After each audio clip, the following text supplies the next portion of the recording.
अस्सलाम वालेकुम मेरी YouTube family and welcome back to my channel cook with आमना।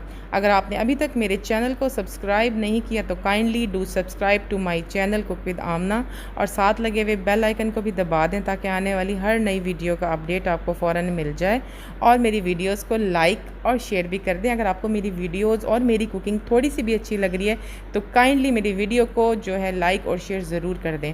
आज मैं बनाने जा रही हूँ बहुत ही मज़ेदार किस्म के कबाब जो कि आप सहरी और अफ्तार दोनों में बना सकते हैं और अपनी फैमिली को खिला सकते हैं।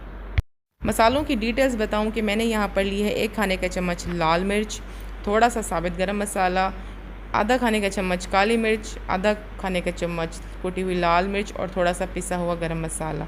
ये तमाम मसाले मैं यूज़ करूँगी अपने कबाब में। इसके बाद मैंने लिया है यहाँ पर चिकन मेरा है 1 kg बोनलेस लिया है मैंने। अगर आप चाहते हैं तो आप बोन्स के साथ भी ले सकते हैं, लेकिन फिर आप तकरीबन 1.5 kg चिकन इस्तेमाल करेंगे। यहाँ पर दाल लिए है मैंने 250 ग्राम। अगर आपको ग्राम से नहीं पता चलता तो आप ये वाला जो एक मग है ये फुल भर के ले लें और इस दाल को आपने 1 घंटे लाजमी भिगोना है, इसके बगैर ये कबाब तैयार नहीं करने। प्रेशर कुकर के अंदर मैंने पानी लिया है 1/2 लीटर के करीब और इसके अंदर मैंने डाल दिया है चिकन। और चिकन को डालने के बाद में इसके अंदर वो तमाम मसाले जो कि मैंने आपको वीडियो के स्टार्ट में बताए थे वो तमाम मसाले इसके अंदर शामिल कर दूंगी। शायद मैं नमक बताना भूल गई थी तो आपने आधा खाने का चम्मच नमक भी शामिल कर लेना है। इसके बाद आपने प्रेशर को बंद कर देना है और इसको 15 मिनट के लिए पकने देना है। ये जनाब तो हमारा जो बैटर है वो रेडी हो चुका है कबाबों का। आप देख सकते हैं कि इस फॉर्म में ये रेडी हुआ है। अब हम इसको कूटना स्टार्ट करेंगे।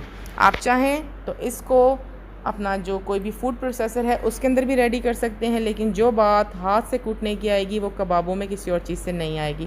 कूटते हुए आप इसके अंदर एक प्याज को लाजमी शामिल कर लें जिससे इसका टेस्ट हो जाएगा बहुत ज़्यादा इन्हेंस। ये आप देख सकते हैं कि ये मैं इस वक्त यहाँ पे इनको कूट रही हूँ। ये तमाम कबाब तैयार हो गए। अब इनके अंदर मैं शामिल करने जा रही हूँ एक बड़े साइज़ का आलू से इसका फ्लेवर बहुत ही ज़बरदस्त किस्म का हो जाएगा। आलू शामिल करने के बाद अपने सारे मिक्सचर को बहुत अच्छे से मिक्स कर लेना है और मिक्सिंग के बाद इसके कबाब बनाने स्टार्ट कर लेने हैं। मिक्सिंग आप प्रॉपरली करें ताकि कबाब और जो चिकन है और तमाम मसाले हैं वो यकजान हो जाएं। आप देख सकते हैं कि 1 kg के ये तमाम कबाब तैयार हुए हैं। तकरीबन ये 35 to 40 कबाब तैयार हो गए हैं 1 kg बोनलेस के। अगर आपको रेसिपी अच्छी लगी हो तो रेसिपी को लाइक एंड शेयर कर दें और मेरे चैनल कुक विद आमना को सब्सक्राइब कर दें और साथ लगे हुए बेल आइकन को भी ज़रूर दबा दें।